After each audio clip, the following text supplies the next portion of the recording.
Tú le das ahí. Bien, bienvenidos a todos los matrimonios de nuestra iglesia local, Iglesia Bíblica Pacto de Gracia. Estamos viendo el libro, ¿no? Estamos haciendo un estudio, un taller en base a este libro de Tim Keller, El significado del matrimonio, y ahora vamos a entrar recién al capítulo 2 de este libro, denominado La fuerza para el matrimonio. Y lo primero que nos encontramos, ya vamos a Efesios, ¿no? Efesios es probablemente el pasaje que mayormente nosotros vamos a utilizar en este texto. Y cuando leemos en Efesios capítulo 5 verso 21, someteos unos a otros en el temor de Dios.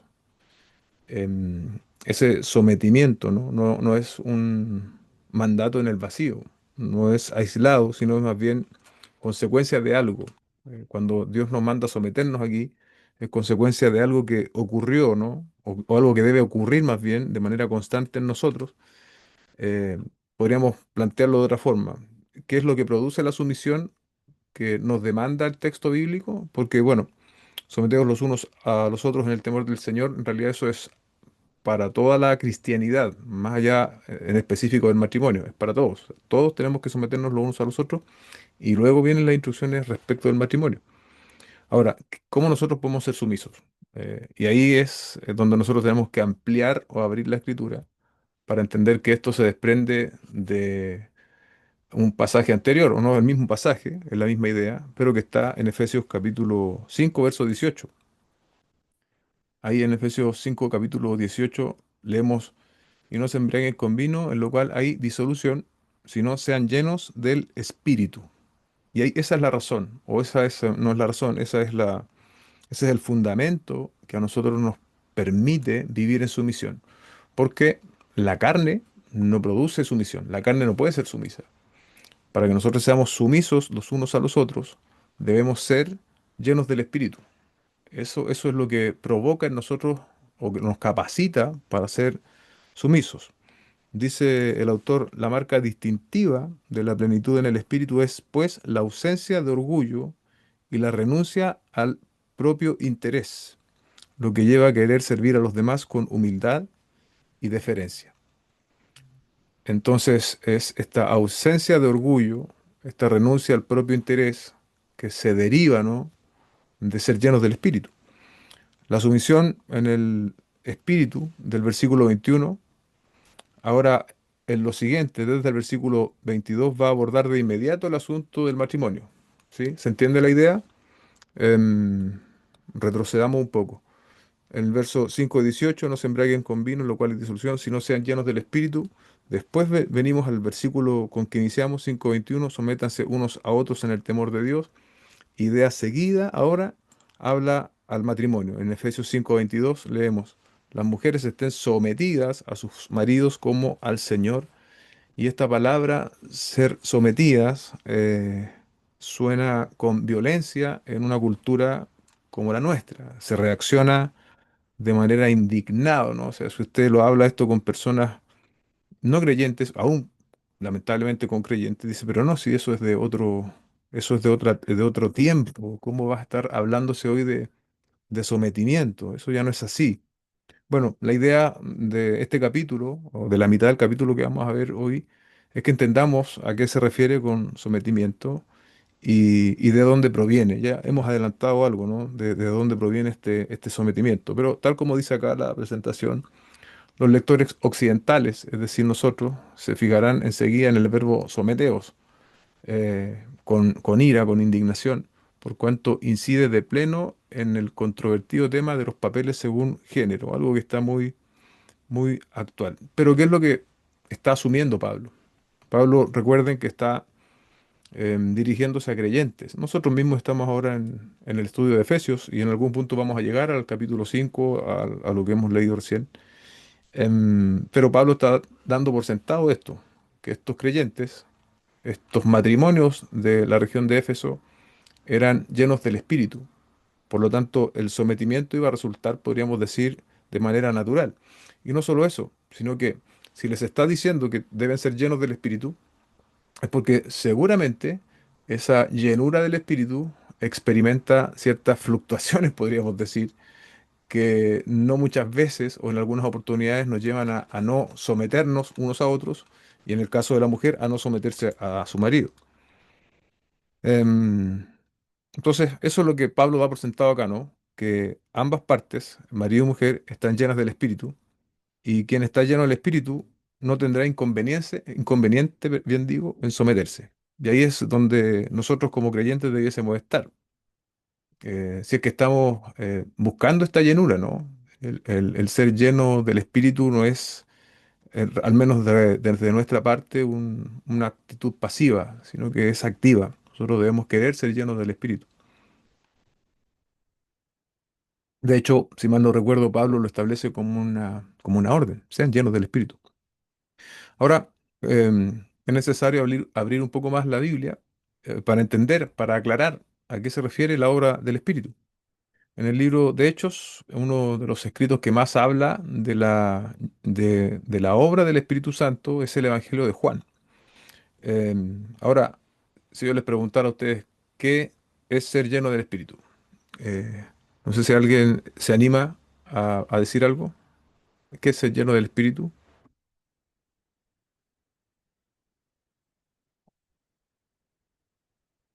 Ya no importa. Bueno, el autor propone principalmente podríamos pensar de manera general en una paz interior, en un poder particular. Y sin duda es así. Incluso en nuestro contexto latinoamericano podríamos pensar que la llenura del espíritu tiene que ver con ciertas manifestaciones de poder, ¿no? Eso está muy en boga hoy día en ciertos círculos cristianos. Una persona llena del espíritu es capaz de resucitar muertos, podríamos decirlo de algún modo. Pero cuando el Señor Jesucristo en el Evangelio de Juan se refiere al Espíritu de Dios, al Espíritu Santo, por ejemplo, dice que es el Espíritu de verdad. Dice que Él nos va a recordar todo lo que Él nos ha dicho. En Juan 14:26 leemos, pero el Consolador, el Espíritu, a quien el Padre enviará en mi nombre, Él les enseñará todas las cosas y les recordará todo lo que les he dicho. El domingo, yo citaba este texto para explicar el asunto de la autoridad apostólica, ¿no? Y cómo ellos escriben los textos de manera inspirada de una vez y para siempre. Pero sin lugar a duda el texto también tiene aplicaciones para nosotros, algo más generales, y que nos hablan de la obra del Espíritu Santo sobre nuestras vidas. O sea, nos va a enseñar, nos va a recordar lo que Él nos ha dicho. En Juan 16:14 leemos, Él me glorificará, hablando del Espíritu, porque tomará de lo mío y se los hará saber a ustedes. ¿Sí? Otra obra muy clara del Espíritu Santo en Juan entonces, ¿sí? Va a enseñar, va a recordar y va a tomar de lo de Cristo para hacérnoslo saber. La tarea del Espíritu, la tarea del Espíritu Santo es por consiguiente desvelar el significado de la persona y la obra de Jesús a los creyentes, ¿sí? Mostrarnos quién es Cristo, por decirlo de alguna manera más simple. Y ello de manera que su gloria, en toda su inconmensurable importancia y bondad, se haga patente en la mente y en el corazón. Es decir, no es solamente un asunto de conocimiento de Cristo, sino que es un conocimiento que desborda, que no solo tiene que ver con nuestra mente, sí, tiene que ver con nuestro corazón, tiene que ver con nuestra voluntad, con nuestros afectos, y así entonces podemos describir o pensar en una persona que es llena del Espíritu. ¿Se dan cuenta? Que su mente, su voluntad, su ser por completo está cautivo de Cristo, está pensando en Cristo. Em, y esa es la misma razón, ¿no? Por la cual en Efesios también 1:18, un pasaje que nosotros ya vimos en nuestro estudio expositivo, el apóstol Pablo ora para que sean alumbrados los ojos de nuestro entendimiento, ¿sí?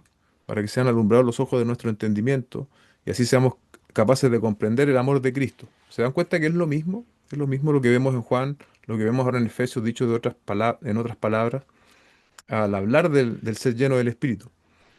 El ministerio del Espíritu Santo, por lo tanto, consiste en transmitir las verdades de Jesús y hacer que las entendamos con la mente y las vivamos con el corazón, dice el autor, adquiriendo por último tal carta de naturaleza que sean en verdad de consuelo y de poder, transformándonos en lo más profundo de nuestro ser. Lo hemos hablado en otras oportunidades. El ser lleno del Espíritu no es una experiencia eh, que se desborda en emociones, sino más bien una experiencia que debe transformar nuestros corazones de manera permanente, por así decirlo. La vida en la plenitud del Espíritu es a la vez de gozo y sosiego, como decíamos en ese entendimiento general que tenemos de la plenitud del Espíritu, pero también es exaltación y es una experiencia que desborda. Las verdades acerca de la gloria de Dios y la obra de salvación de Jesús no solo han de creerse con la mente, lo que yo decía antes, ¿no? Sino que han de exteriorizarse con cánticos de alegría. Y ahí entramos a Efesios 1:19, hablando entre vosotros con salmos, con himnos, con cánticos espirituales, cantando y alabando al Señor en vuestros corazones, dando siempre gracias por todo al Dios y Padre, en nombre de nuestro Señor Jesucristo. Esa es otra manifestación de la plenitud del Espíritu, de la llenura del Espíritu, un alma que adora y alaba al Señor y de manera independiente de las circunstancias adversas. Si nosotros pensamos en el asunto del matrimonio, es capaz de adorar y de alabar incluso en los momentos difíciles del matrimonio, porque su vida está centrada en Cristo. Y bueno, y eso obviamente también modela todo lo demás. Entonces, la vida del espíritu, ser llenos de él, está íntimamente relacionado también con la vida matrimonial. Y eso es lo que ahora Pablo va a empezar a enseñarnos, podríamos decir, ¿no?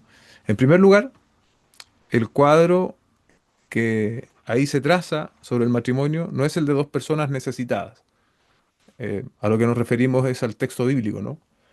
Eh, Porque ¿qué van a hacer dos personas necesitadas? Van a estar buscando valía, como dice acá esta cita, y propósito en la otra persona, en la existencia de otra persona. No, porque ya tienen la experiencia personal del Espíritu Santo en sus corazones, entonces no están buscando esa valía de manera externa, podríamos decir, o en otra persona. No, no hay un vacío personal. Porque imagínense, y así lo plantea el autor, si hay dos personas que tienen un vacío personal y pretenden llenarlo, ¿no? A través de unirse, no va a generar que ellos se llenen mutuamente, sino que va a generar un vacío mayor y más destructivo. ¿Por qué? Porque sus expectativas no se van a cumplir. En cambio, se supone que nosotros los creyentes, nuestras expectativas ya están satisfechas, porque estamos en Cristo, porque el Evangelio nos ha alcanzado y porque también se nos manda a ser llenos del Espíritu Santo. ¿Sí? Y entonces eso ocupa nuestra mente, nuestra voluntad, nuestras emociones, y eso también debiese ser práctico hacia nuestra vida matrimonial. Lo segundo es la realidad de que nadie vive en continuo gozo y la felicidad no es algo automático ni constante. Yo creo que todos los que estamos aquí damos cuenta de eso, ¿no? O sea, la vida no es perfecta en el sentido de que está ausente de problemas, de dificultades, de diferencias matrimoniales, aún siendo cristianos. Em, y es por eso que necesitamos ser llenos del Espíritu. Y es por eso que incluso Pablo, en el propio contexto de los Efesios, se los está demandando. Porque él sabe que la vida no es camino de rosas, que no es solo camino pavimentado, sino que también van a haber experiencias difíciles. Entonces, eh, Pablo no está, podríamos decir en un lenguaje más cercano al nuestro, Pablo no está ofreciendo terapias matrimoniales. Pablo está diciendo ustedes tienen que ser llenos del Espíritu. Y es lo mismo que nos dice hoy a nosotros, ¿sí? Nuestros conflictos y diferencias matrimoniales, obviamente sí hay cosas que pueden ayudar, ¿no? Y eso es así. Pero lo fundamental, lo elemental, como hemos dicho recién, es que nuestras expectativas no se llenan por el estar con la otra persona, o la otra persona no va a llenar mis expectativas porque yo ya las debo tener llenas al haber venido a la fe en el Hijo de Dios. Imagínense cuando esto está claro, cuando esto es una verdad eh, para los dos cónyuges, ¿sí? O sea, eso va a provocar un, un espacio de armonía bastante considerable. No digo que perfecto, pero bastante considerable. Permiso.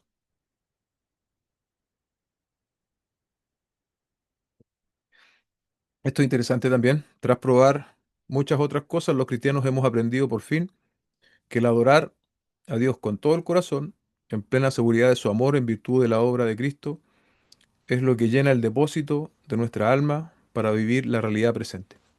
¿Sí? Es lo que nos llena, es lo que nos mantiene equilibrados, ¿no? Carecemos del recurso necesario para un matrimonio consecuente y gozoso, pero si lo que esperamos es recibir esa energía de nuestra pareja, entonces vamos a estar decepcionados. Pero si sabemos que proviene de Dios, entonces la situación va a ser diferente. Una pregunta para nosotros hoy día, a los que estamos acá, no sé cuántos matrimonios hay conectados, ahí veo 18. ¿Dónde está nuestra expectativa hoy? ¿Tu expectativa está en tu esposo, en tu esposa, en tu cónyuge? ¿O tu expectativa está en Dios? Porque acá hay muchos que les gusta hablar del secreto, ¿no? Este es el secreto, estos son los tres pasos para matrimonio exitoso o como sea. Pero aquí Pablo, en su palabra, nos está diciendo algo fundamental, algo elemental, y dice relación con el Espíritu de Dios.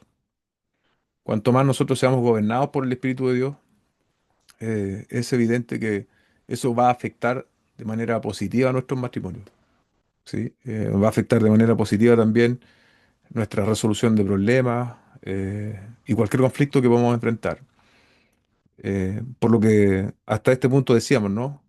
Porque no estamos esperando que la otra persona llene expectativas o me satisfaga, ¿sí? Porque recuerden que la otra persona es un pecador igual que lo soy yo, ¿sí? Pero la vida espiritual de Dios en nuestro corazón es otro asunto, ¿no? Bien, eso es como base y ahora vamos al primer subpunto, podríamos decir. Someteos los unos a los otros. El ministerio del Espíritu en nuestras vidas es el único que va a prepararnos en la forma adecuada para poder hacer frente a los retos del matrimonio. Lo que veníamos diciendo recién, ¿no? Y únicamente estando llenos del Espíritu dispondremos de los recursos necesarios para cumplir con el deber de servir y de ser ayuda a nuestra pareja.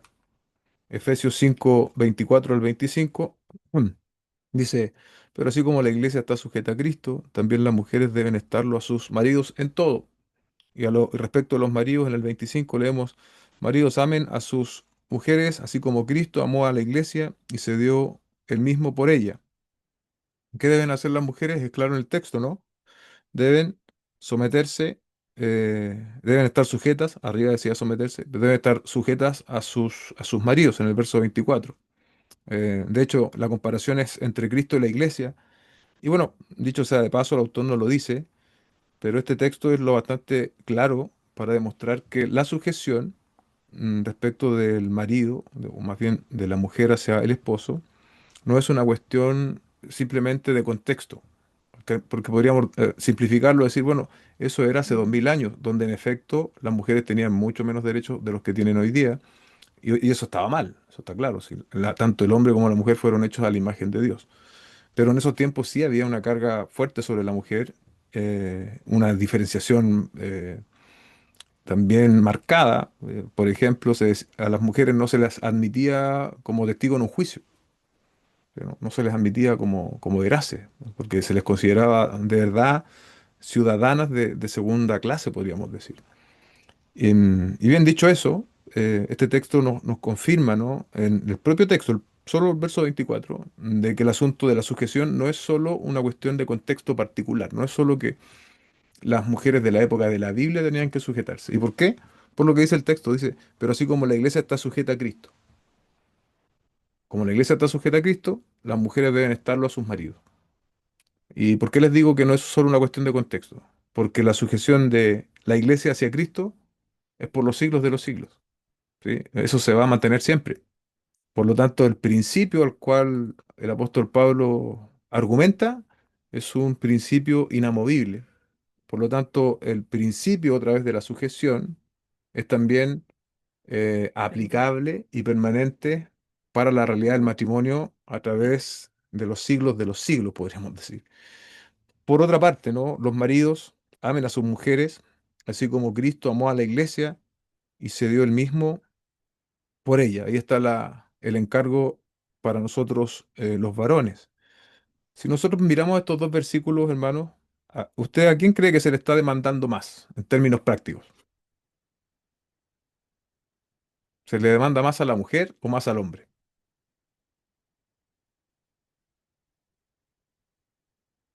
Ahora alguien en el micrófono y diga, a la mujer o al hombre, ¿qué piensa? No, nosotros levantamos la mano. Yo Bueno, creo que podría, diga, yo creo que al hombre, ¿sí es cierto? ¿Por qué? porque él es el que rinde, el que tiene que rendir cuentas con el Señor, Claro, por el esposo, por la esposa, por su vida y por la vida de su familia, en sí. sí, sí. Pero Yo pensando en le el... añadiría ahí, pastor, lo que dice que tenemos que amar como Cristo amó a la iglesia. O sea, Cristo se Claro, entregó y dio su vida por la iglesia. claro, Entonces ahí quedamos con esa vara altísima. claro, claro, claro, justamente, porque dice que como Cristo amó a la iglesia. Entonces nos preguntamos, ¿cómo Cristo amó a la iglesia? Se entregó hasta la muerte. Esa fue una entrega absoluta y sin reserva. Y nos está diciendo a los hombres que tenemos que entregarnos de la misma manera. Ahora, ya sea el caso de la sujeción de las mujeres o cómo los hombres tenemos que amar a las esposas, em, podríamos decir, distintas obligaciones, pero se mantiene algo particular o común, que es la exhortación al sacrificio personal en aras del beneficio mutuo, ¿sí? Tanto cuando las mujeres se sujetan como cuando el hombre es capaz de sacrificarse en amor, eh, si bien son, digamos, responsabilidades o obligaciones distintas, ambas van en pos del beneficio del otro. Y eso, bueno, y eso también es una muestra de amor, ¿no? No podemos vivir para satisfacer nuestros propios intereses, sino para ser primariamente o primeramente ayuda idónea de nuestra pareja. Y esa es, sin duda alguna, la función más importante que puede darse dentro del matrimonio cristiano.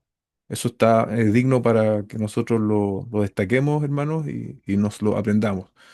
No podemos vivir en la vida matrimonial pensando en satisfacer nuestros propios intereses, sino primariamente o primeramente pensando en ser ayuda idónea para nuestra pareja, y esa es la función más importante que debe darse dentro del matrimonio cristiano. Y ahí nosotros tenemos que hoy medirnos, tenemos que evaluarnos a la luz de lo que estamos reflexionando en la palabra a través de este libro, y pedirle al Señor que nos ayude, porque ciertamente no es algo que hemos alcanzado en su totalidad. Ninguno de nosotros podría decir que tiene matrimonios perfectos.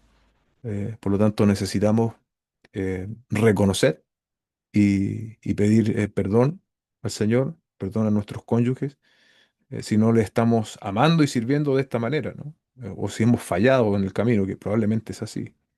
El apóstol Pablo está aplicando al matrimonio un principio general que rige la vida cristiana, a saber, que todos los cristianos que en verdad hayan comprendido el Evangelio experimentarán un cambio radical en las relaciones personales.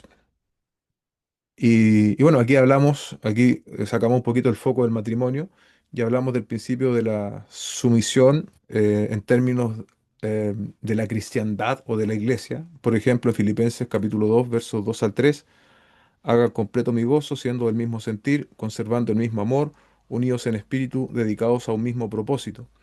No hagan nada por egoísmo, por vanagloria. Ahí no está hablando del matrimonio, está hablando de las relaciones entre creyentes.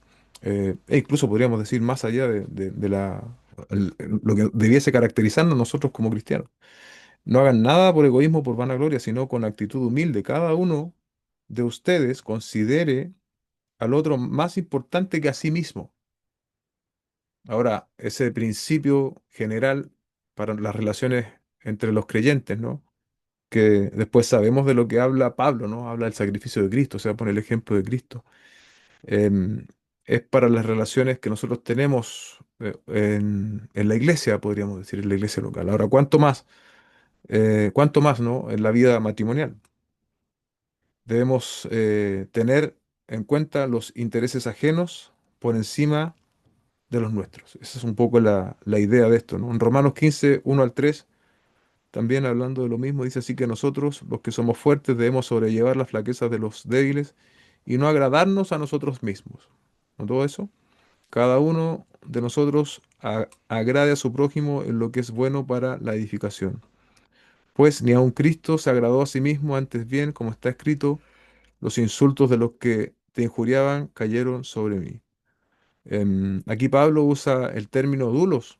Que Dulos es un esclavo, ¿no? Un esclavo al servicio para, para retratar las relaciones que debe primar o conducir la vida de la iglesia. Esta idea de servicio, esta idea de priorizar el interés del otro antes que el propio, atenta y molesta en la mentalidad moderna. Es como que causa urticaria. Pero obviamente también esto debe ser entendido, no es una servidumbre literal, sino como yo lo decía recién, el siervo es aquel que antepone las necesidades ajenas por sobre las suyas. Bueno, porque también algunas personas lo pueden malentender y lamentablemente se da en ciertos contextos que pastores tratan a las personas de su iglesia como si de verdad fuesen esclavos y de manera literal. No es eso, no es eso. Aquí está hablando de anteponer las necesidades ajenas antes que las nuestras. Am, Ahora, si esto, imaginen esto, hermanos, que este tipo de indicaciones es para la iglesia, ¿no? ¿Cuánto más deben existir podríamos decir, en nuestras pequeñas comunidades cristianas que deben ser nuestras familias, que deben ser nuestros matrimonios? Entonces, el principio del servicio, el principio de la negación, es un principio que debe dominar la vida de la iglesia y también, por cierto, la vida del matrimonio. Aunque Pablo dice que el marido es la cabeza de su mujer, sea cual sea su sentido, no se puede obviar el hecho de que al mismo tiempo es su hermano en la fe y siervo suyo. Aquí es como para darle un poco de matiz al asunto, ¿no? Porque obviamente estos textos también han sido explotados de lado y lado. Están los que dicen, no, ese texto es anacrónico, no tiene aplicación hoy. Y están los que dicen, no, la mujer tiene que someterse y si no se somete, hay que someterla. Y, claro. Entonces acá el autor nos da un buen equilibrio, ¿no? Al enseñarnos que mi esposa, ¿no? Que además alguna vez también lo escuché en otro autor, no dice que los hombres tienen que someter a la mujer, manda a las mujeres a someterse. Y eso también es interesante, ¿no? No es que yo voy a someter a mi esposa obligándole o recitándole el texto, no, sino más bien que eh, la propia obra del Espíritu de Dios en ella debe llevarle a hacer eso. Pero bueno, dicho eso, como tal lo hemos leído recién, no debemos olvidar que nuestras esposas son también nuestras hermanas en la fe y que nosotros somos siervos de ellas también. Como dice Gálatas 5:3, porque ustedes, hermanos, a la libertad fueron llamados, no solo que usen la libertad como pretexto para la carne, sino que sírvanse por amor los unos a los otros. Principio para la iglesia en general, y si es un principio para la iglesia en general, es evidente que también es un principio para el matrimonio. ¿Se dan cuenta? Y entonces tenemos la compensación, el equilibrio, algo del equilibrio. Los maridos y las esposas deben servirse mutuamente, renunciando a sí mismo para mutuo beneficio de la pareja. Eso no anula el ejercicio de la autoridad dentro de las relaciones humanas, sino que las transforma radicalmente, ¿sí? Porque el ejercicio de autoridad, digamos, apartado de la fe, apartado del espíritu, es autoritarismo, ¿no? Es sometimiento por la fuerza. Pero a partir del principio cristiano hay una transformación radical, ¿no? Porque el génesis primero es el espíritu mismo y luego el querer servir al otro, ¿sí? Entonces es absolutamente distinto. Acá hay un buen ejemplo, ¿no? Dice, pasar un día juntos como pareja puede suponer que alguien decide qué se hace y quién cede de su gusto y voluntad. Y eso cada 5 minutos. En semejante situación, tres son las alternativas. Se puede servir al otro con alegría, se puede hacer con resentimiento o se puede insistir egoístamente en que impere la propia voluntad. Eh, Aquí podríamos ocupar este texto de ejercicio, ¿no? Eh, un día en pareja juntos, ¿no? Donde hay que decidir qué hacer. Eh, qué va a primar, ¿no? Va a primar, como hemos leído recién, servir con alegría a hacerlo con resentimiento o insistir egoístamente en mi propia voluntad. ¿Cuál de estas alternativas piensan, hermanos, que es la única útil para que un matrimonio prospere? Es evidente, ¿no? Debemos servirnos con alegría, porque cualquier otra situación va a generar estrés, va a generar distancia. Imagínense si lo hacemos con resentimiento. Lo hacemos, pero lo hacemos de mala gana. Y probablemente hemos estado allí, ¿no? Usted y yo hemos estado allí haciendo las cosas con resentimiento, por obligación muchas veces. O se puede, o quizás peor aún, insistir en mi propia voluntad. Esas son situaciones que nosotros debemos analizar y pedirle al Señor que nos ayude a mirar con objetividad. Una de las cosas que más nos falta, hermanos, en nuestros conflictos matrimoniales es objetividad. Perdemos la objetividad porque nuestra carne pecaminosa, nos ciega absolutamente y nos hace ver solamente nuestro lado del asunto. Porque la carne por naturaleza es egoísta, ¿no?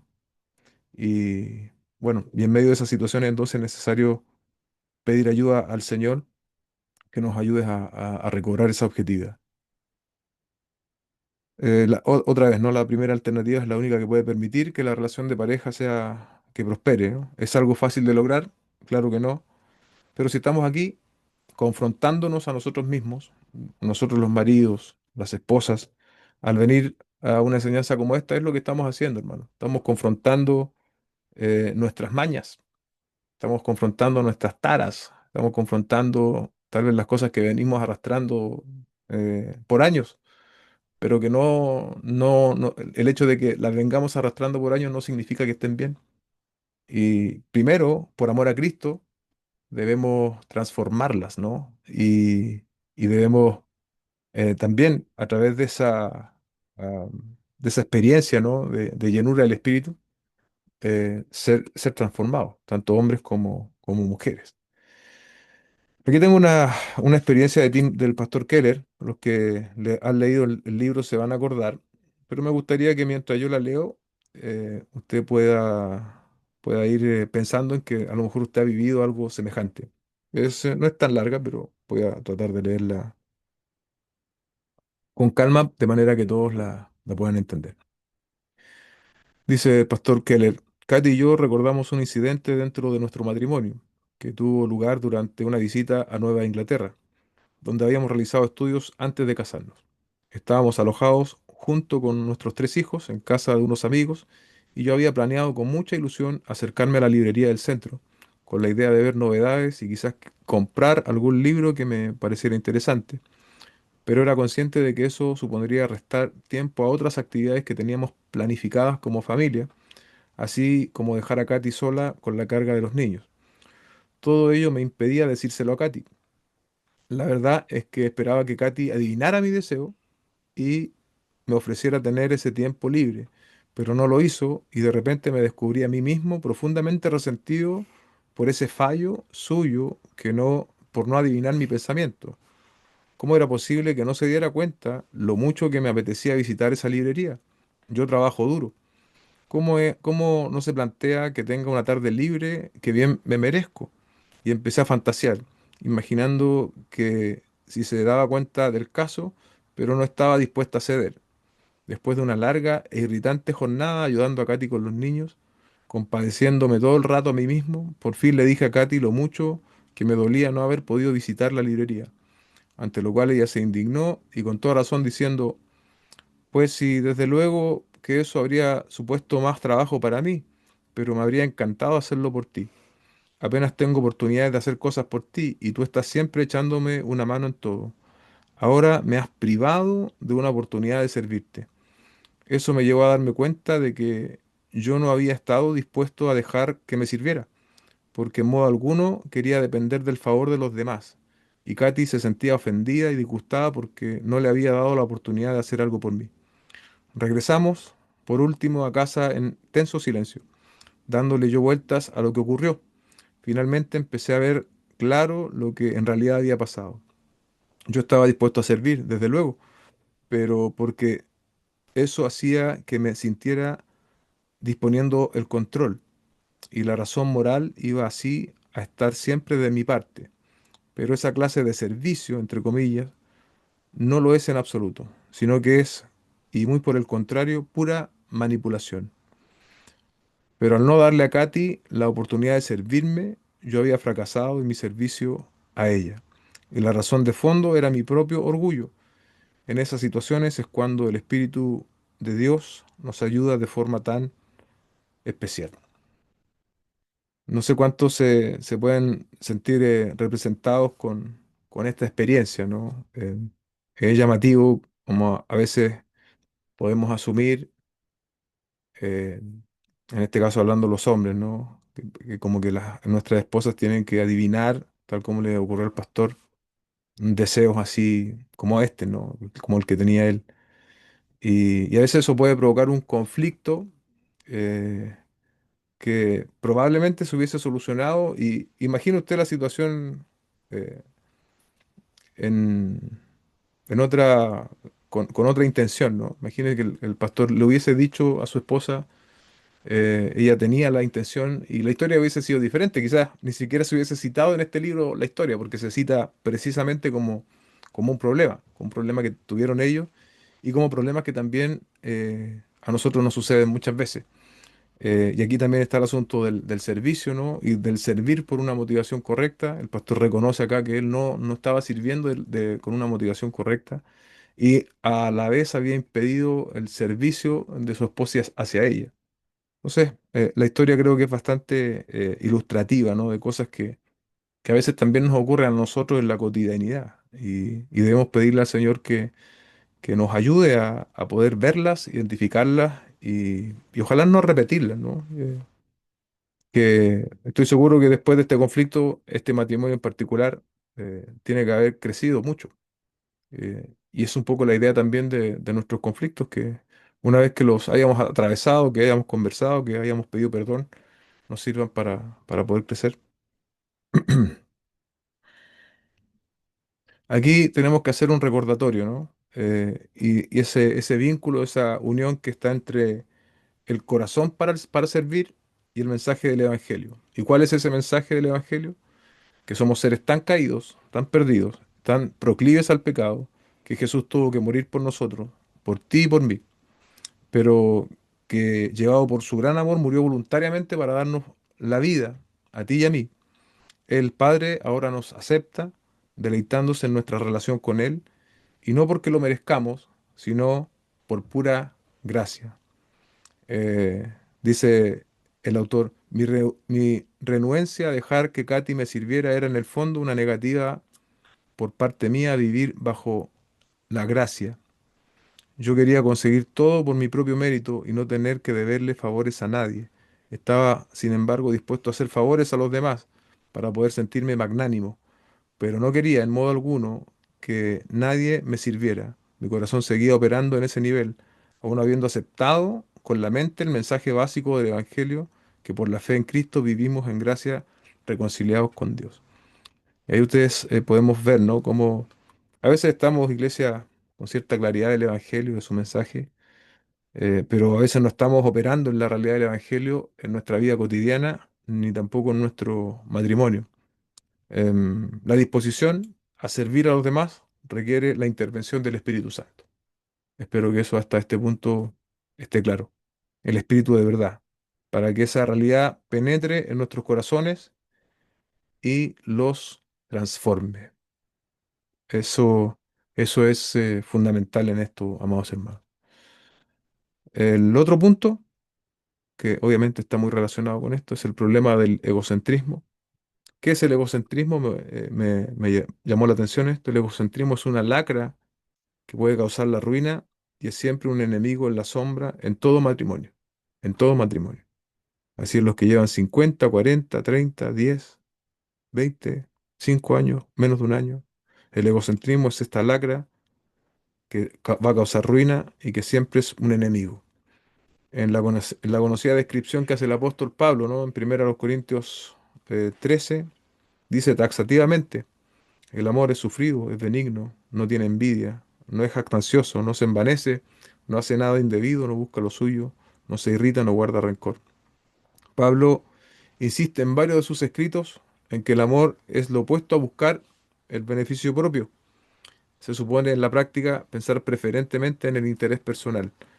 ¿Cómo se manifiesta entonces el egocentrismo en la vida matrimonial?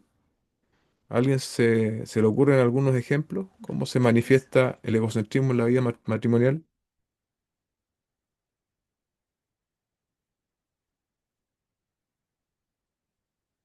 ¿Nadie quiere dar su testimonio? ¿Cómo se manifiesta el egocentrismo en la vida matrimonial? Yo creo que poniendo tus necesidades antes que las del otro. Claro, pero algún ejemplo así como práctico, sin denunciar a nadie, digamos que no es algo que me pasó a mí, pero Conozco una amiga que... claro, me contó un Conozco una amiga matrimonio. muy cercana. ¿A alguien se le ocurre algo? Eh, O es una experiencia también. Aquí no estamos para lanzarnos piedras entre nosotros, sino para aprender.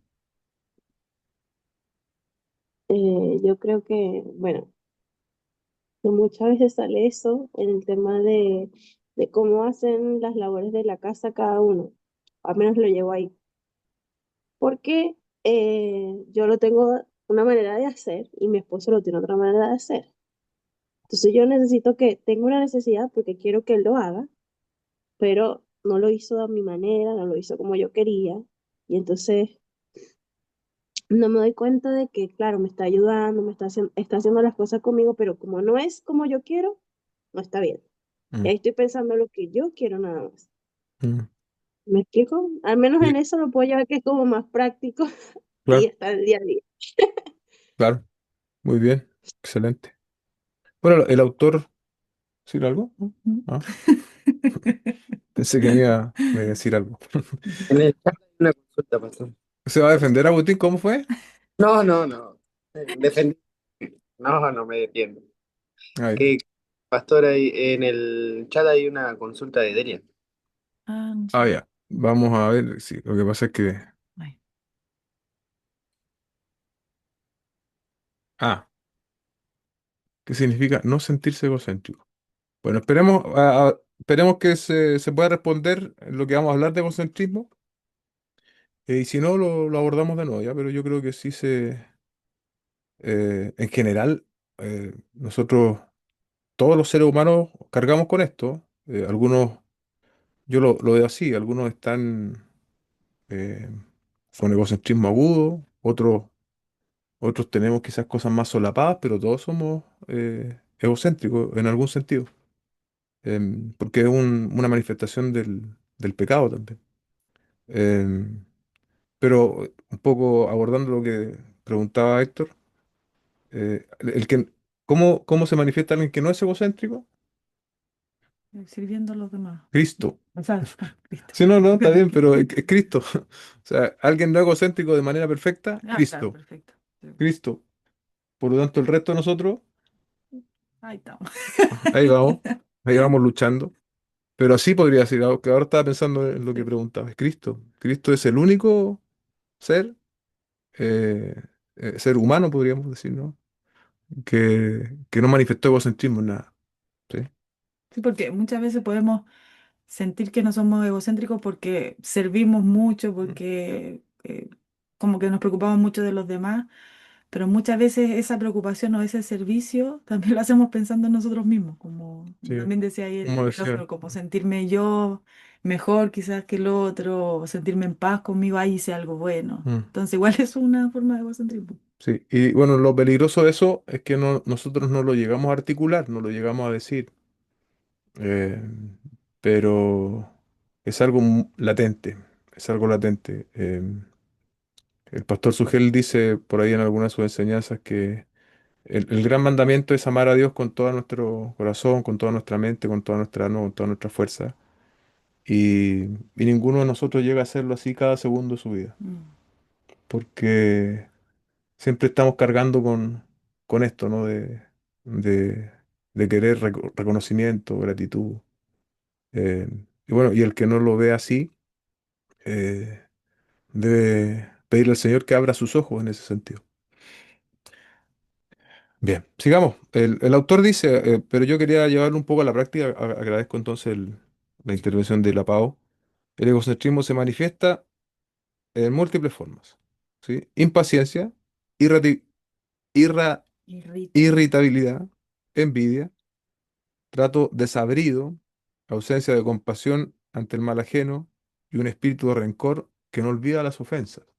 Eso es muy, eso es muy propio en los matrimonios, ¿no? Eh, Como hay un dicho, yo olvido pero no perdono. ¿Sí? Sí. Perdono, pero no olvido. Perdono pero no olvido eso. Perdono pero no olvido.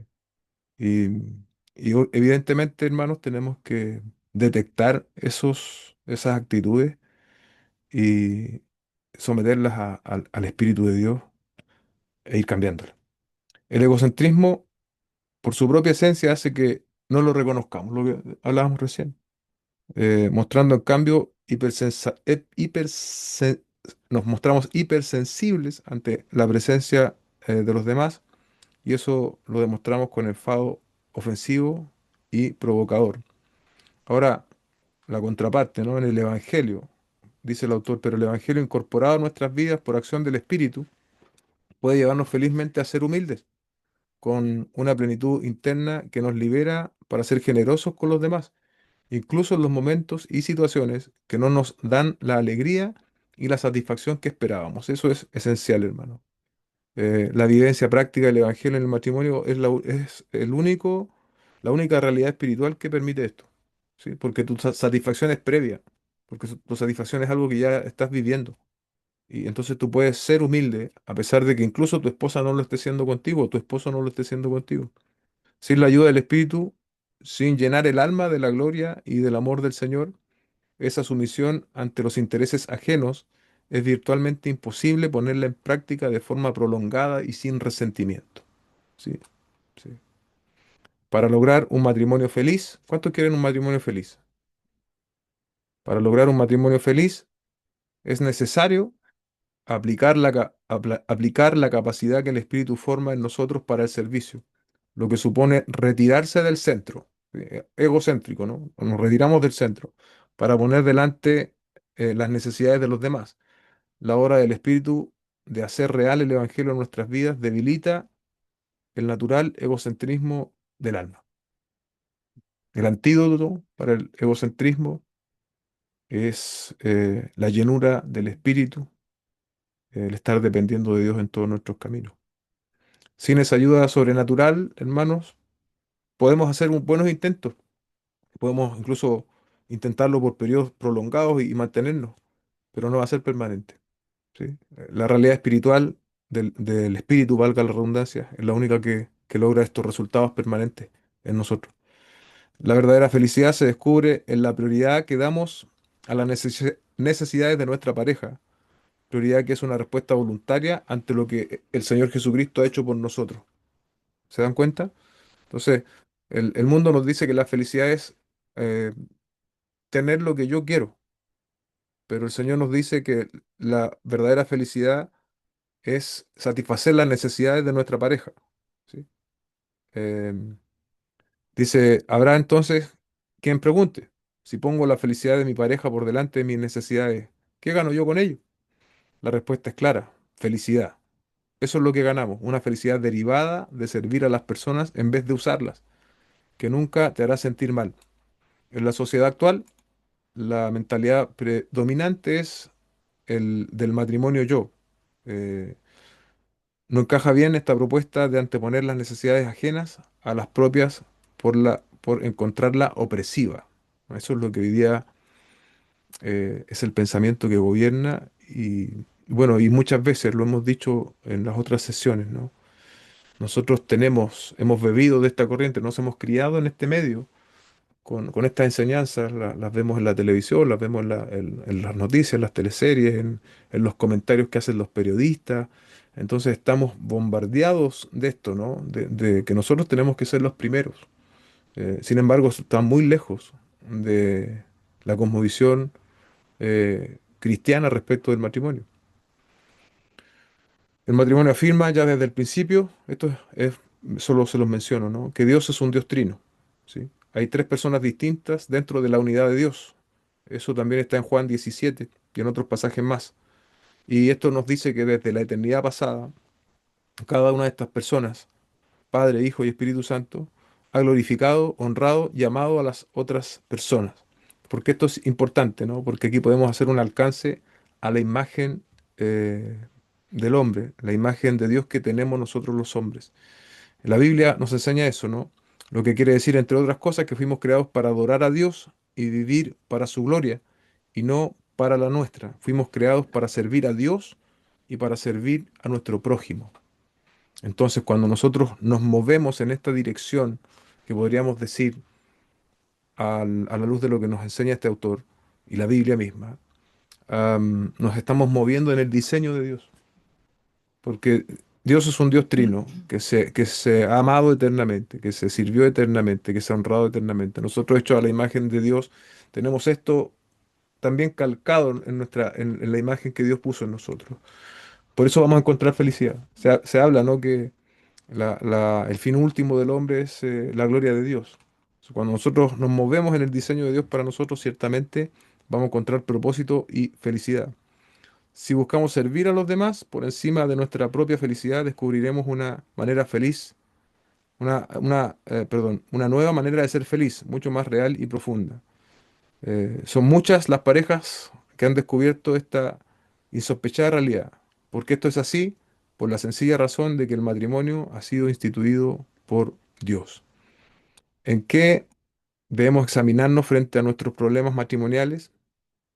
Al tener que hacer frente a cualquier problema dentro del matrimonio, lo primero que se ha de buscar es si hay una base de fondo en el conflicto, ¿no? Cuando hay diferencias, cuando hay alguna discusión, cuando hay desacuerdo. ¿Qué tenemos que hacer, hermano? Y esto es práctico, ¿no? Hemos dicho que ojalá podamos ver asuntos prácticos. A lo mejor algunos de ustedes, matrimonios, ahora mismo está con algún conflicto. Lo que tenemos que diagnosticar o buscar es si en el conflicto que se desató hay una base de fondo de egocentrismo y de falta de voluntad de servir a la pareja. Probablemente la haya.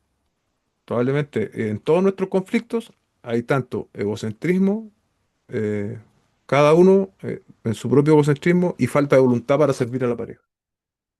Entonces tenemos que hacer ese diagnóstico y una vez hecho el diagnóstico, obviamente actuar en pro, ¿no? De superar ese conflicto. Ya llevamos una hora. No sé cómo estamos, Dios. ¿Están bien, hermanos? Que nosotros no los vemos acá. Bueno, vamos. Sigamos. Volvemos un poco al término de someterse, ¿no? Antes de seguir adelante. Em, este término es un término en la Biblia de tipo militar, de tipo militar. Pero obviamente, aún dentro de ese contexto de militar, eso involucraba un compromiso y un compromiso voluntario. Dice, em, pues en cierto grado, se entra a ser parte del sistema militar. Se somete uno por propia voluntad a un orden que marca por igual pautas de trabajo y descanso y cuándo y por qué se hacen las cosas. Hablando de la sumisión en su contexto original, el término. Para formar parte de un todo hay que estar dispuesto a renunciar a una parte de nuestra independencia y tomar decisiones unilateralmente. Entonces, ese concepto de sometimiento habla de renunciar a la independencia también, para dejar también de tomar decisiones unilaterales. Y esto no es algo instintivo. O sea, nosotros, el sometimiento, y es por eso que causa tanta urticaria, tanta molestia el hablar de sometimiento, no es algo natural en el hombre. De hecho, como dijimos al comienzo, es una obra del Espíritu Santo. Y hoy día se manifiesta o se ve como algo opresivo. Entonces nosotros encontramos la genuina satisfacción personal que no se logra, eh, perdón, que se logra más bien por rendir un servicio desinteresado a nuestra pareja. Ese es el punto del asunto, ¿no? Ahora vamos a ver, me parece que quedan dos puntos. Las heridas que arrastramos son más cortos, así que tengan un poquito de paciencia. Lamentablemente, no pocas personas llegan al matrimonio con la carga de un pasado desdichado, por haber sufrido injustamente a manos de sus propios padres, por relaciones amorosas previas o por un matrimonio anterior fallido. Aquí no necesariamente se está hablando de abusos físicos, sino de experiencias de desafecto, de maltrato psicológico, verbal, la práctica sistemática de insultos, menosprecios. Yo acá lo pongo entre paréntesis. Todo esto es propio del mundo caído, propio del mundo caído del pecado.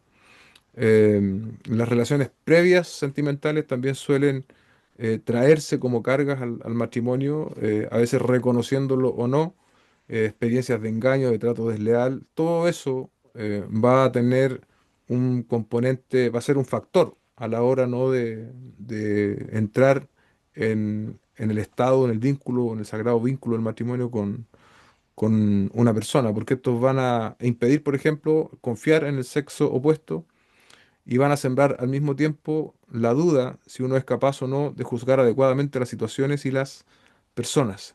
Por lo tanto, todos los matrimonios llegamos con un cúmulo de experiencias personales previas, ¿sí? Y eso debemos reconocerlo. Cuando surgen los problemas, cuando vienen los conflictos, cuando vienen las diferencias, el recuerdo de esas situaciones previas pueden sabotearnos, pueden jugarnos malas pasadas. Y eh, lo que más debemos cuidar es que esas situaciones cuando se reavivan, a veces esto no ocurre necesariamente de manera consciente, no es como que ocurre el conflicto y tú te acuerdas, sino que esto ya está incorporado, podríamos decirlo nosotros, y simplemente reaccionamos en base a esas situaciones difíciles que vivimos. Y no tengo la palabra, lo más limitante, podríamos decir, es que producto de esta influencia de situaciones dolorosas que acarreamos del pasado, no vamos a arrepentirnos, no vamos a pedir perdón, no vamos a expresar gracia hacia nuestro cónyuge. Y eso nos va a mantener, podríamos decir, en una especie de cárcel, ¿no? Sin poder movernos como debiésemos movernos como creyentes.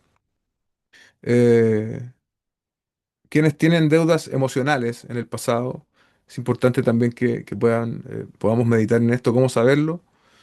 Una de las características que se nombran es que siempre terminan hablando de sus heridas y sus problemas, y sin ni siquiera estar conscientes de que lo están haciendo. Siempre hablan de su dolor, de los problemas que ella experimentó, de todo, o él experimentó. Y paralelamente son incapaces de ser sensibles a las necesidades ajenas.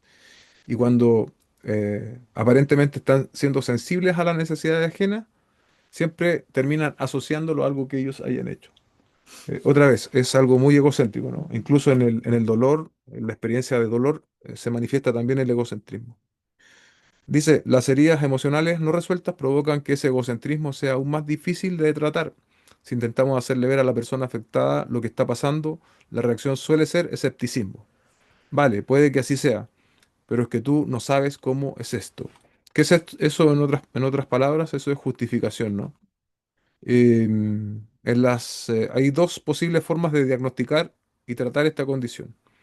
En las tendencias de la sociedad actual, se piensa, ¿no?, que el ser humano es esencialmente bueno, se cree en la bondad del ser humano. ¿Y, cuál es ese enfoque, ¿no? Dice, el diagnóstico, bueno, aquí hay falta de autoestima, la autoestima sana y adecuada.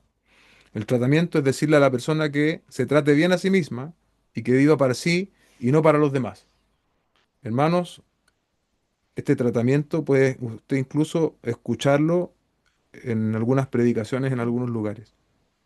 Y eso es terrible. Tienes que amarte a ti mismo para poder amar a los Claro, demás. claro. Y es un pensamiento ajeno a lo que la Biblia nos enseña.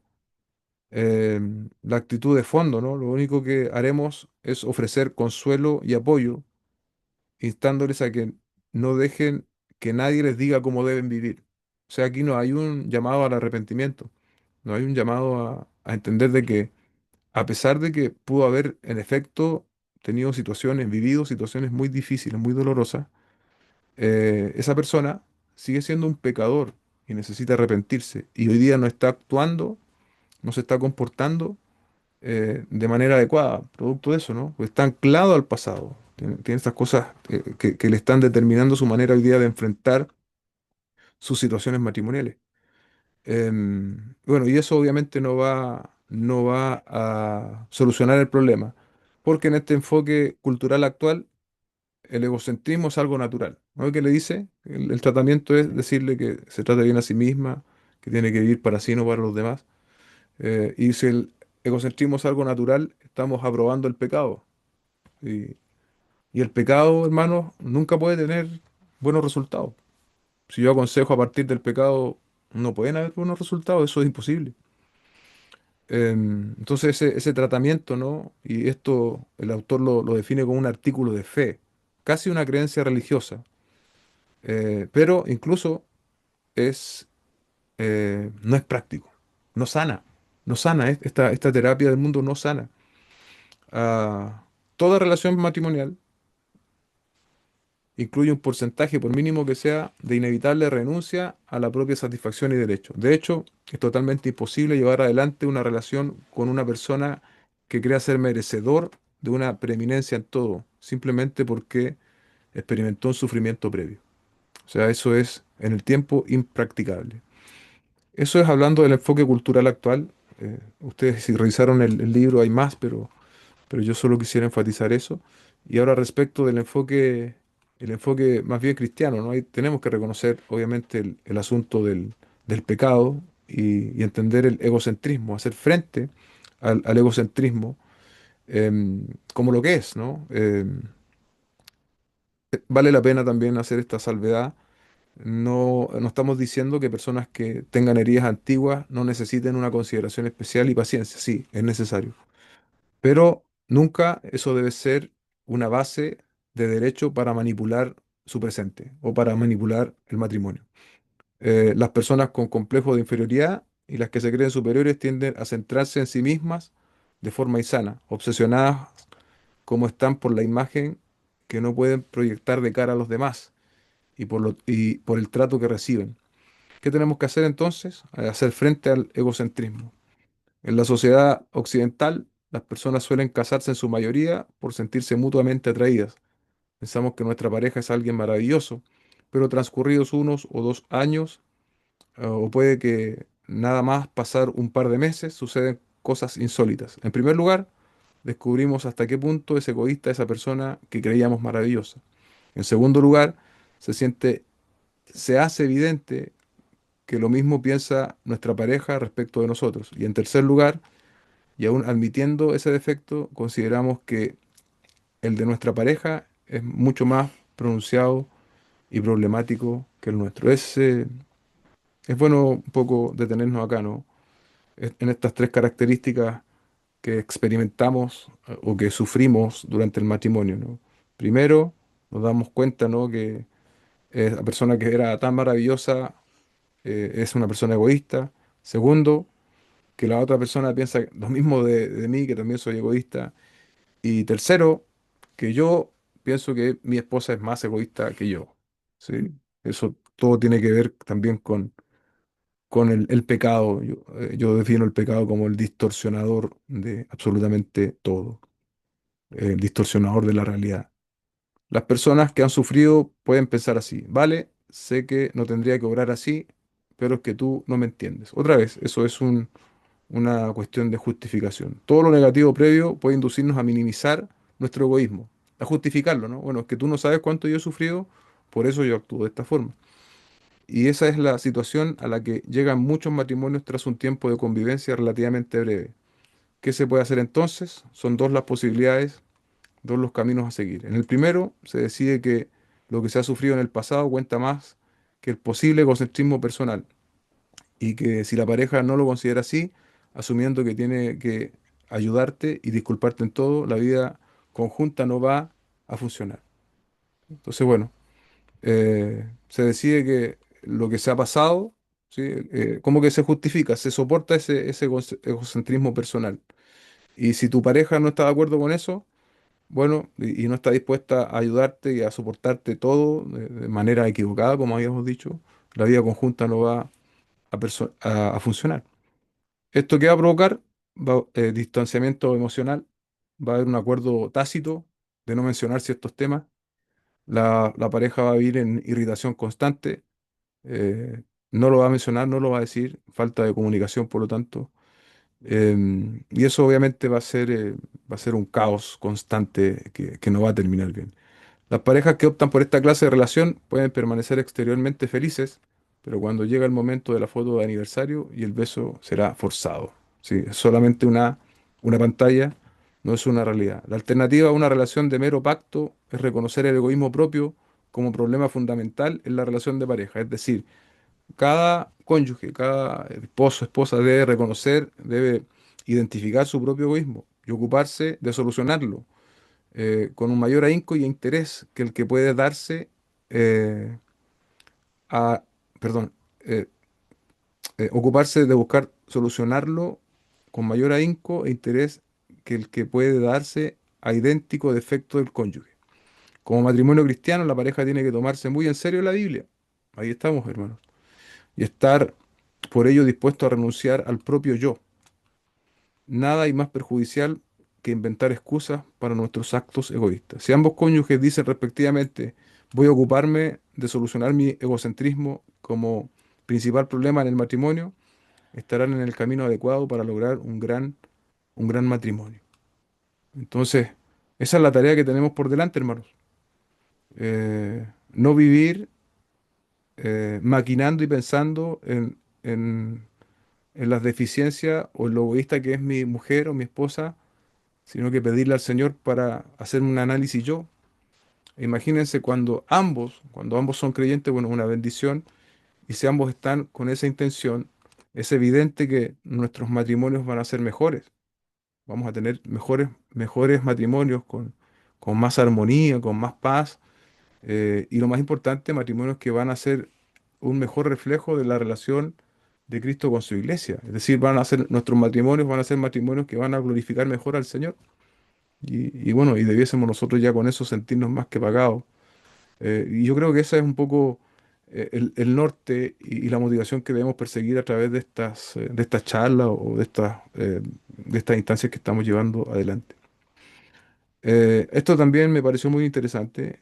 Basta con uno para iniciar el proceso reparador.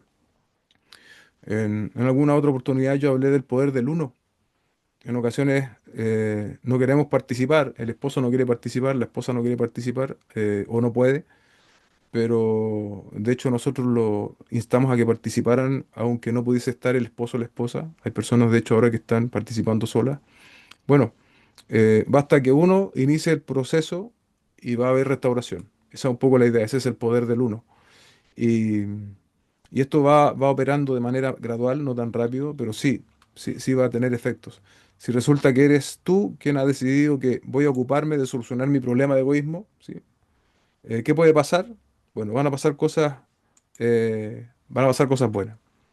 La respuesta, como decía yo, no va a ser inmediata por parte de la otra persona, pero esta nueva actitud que asumió, unida a un comportamiento distinto, va a empezar a hacer mella en la pareja, en el esposo o la esposa. Y yo me acordé acá de un pasaje, ¿no? Primera a los Corintios 7:14, porque el marido que no es creyente es santificado por medio de su mujer, y la mujer que no es creyente es santificada por medio de su marido creyente. De otra manera, sus hijos serían inmundos, pero ahora son santos. Aquí yo busqué un comentario. Dice, Pablo no está diciendo que el cónyuge no creyente haya llegado a ser moralmente santo a través de su pareja cristiana. No, porque el ser humano no puede santificar a otro o salvar a otro ser humano. Lo que el apóstol quiere decir es que al vivir íntimamente con un cónyuge cristiano, el incrédulo experimenta la influencia de la santidad. Y aquí está hablando el texto de un cónyuge no cristiano con una mujer cristiana. Por lo tanto, yo rescato aquí un principio. ¿Cuánto más cuando ambos son cristianos?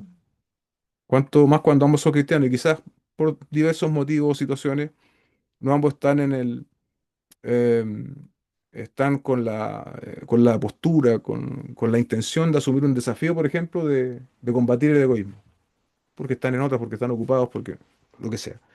Entonces, imagínense cuánto más. Si hay un principio de santificación, ¿no? De beneficio en el texto hacia el no cristiano, cuánto más cuando ambos son cristianos.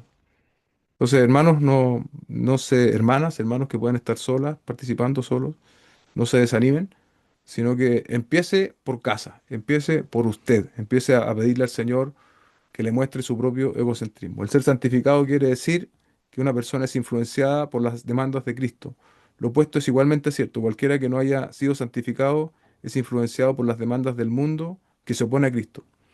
En el griego, el verbo ser santificado está en tiempo perfecto, lo que indica que desde el comienzo en que uno de los cónyuges llega a ser cristiano, su pareja inconversa comienza a tener contacto con la santidad. O sea, en el momento, aplicándolo a nuestra enseñanza, en el momento que yo empiezo a tratar mi egocentrismo, ese principio también va a alcanzar a mi esposo, a mi esposa. Em, ya vamos finalizando. Existe también una forma más secular de plantear el matrimonio que sostiene que el verdadero problema del matrimonio es que hay que conseguir que nuestra pareja se dé cuenta de nuestro potencial y que nos ayude a desarrollarlo. Lo que en modo alguno puede permitirse es que la pareja nos arrolle. La concesión de los objetivos personales es la meta definitiva. La consecución personal, el alcanzar esos objetivos. Eso es lo que el mundo hoy día vende. Pero el principio cristiano eh, que tiene que estar ahí operativo y funcionando es el de la generosidad que obra en nosotros el Espíritu. Esto es no pensar menos bien o más bien de uno mismo, sino pensar menos en uno mismo. Y supone apartar el pensamiento de nuestra persona para darnos cuenta de que en Cristo nuestras necesidades van a ser satisfechas. De hecho, ya lo están siendo. Y por lo tanto, no tienes que esperar que tu pareja sea tu salvación. Las personas que han entendido en profundidad el Evangelio son capaces de cambiar rumbo y admitir que su egoísmo es el problema y que por eso mismo van a tener que remediarlo. Al hacer frente al problema de manera directa y responsable, experimentarán una sensación inmediata de liberación, como ocurre cuando nos despertamos después de una pesadilla. Las personas que son capaces de dejar de pensar en lo desdichada que son, descubrirán que su felicidad va en aumento. Tenemos ciertamente que perdernos para podernos encontrar. Y ese es el desafío que tenemos. Hemos llegado un poquito más de la mitad del texto hoy día, del capítulo 2, pero por lo menos lo logramos. Perdón, hermanos, por ser tan extenso, pero no era la idea dejarlo a media. Em, Vamos a estar, por lo largo, ya vamos a estar simplemente orando y entregando este tiempo. Amén. Vamos a orar. Padre, te damos gracias. Hemos tenido una larga intervención, 1 hora 20. Eh, Te ruego, Dios, que tú utilices esto. Sé que fue tal vez bastante información, pero hay ciertos énfasis que intenté al menos recalcar, que a mí en lo personal me hicieron mucho sentido y espero también a mis hermanos. Te pido que nos ayudes a cada matrimonio que está aquí, Señor. Entiendo que si están presentes es porque entienden la importancia de este vínculo sagrado, Señor, y este compromiso que se ha asumido contigo. Ayúdanos, reconocemos que estamos, Señor, en formación. Ayúdanos a diagnosticarnos, Señor, a vernos como realmente somos. Y, y a buscar, Señor, ayuda de tu espíritu, Señor. Ayuda a tener esa intención de ser llenos de tu espíritu y poder así ir observándonos, Señor, y poder ir viendo en qué aspectos de nuestra vida aún somos egoístas, Señor. Te damos gracias en el nombre de Jesús. Amén y amén.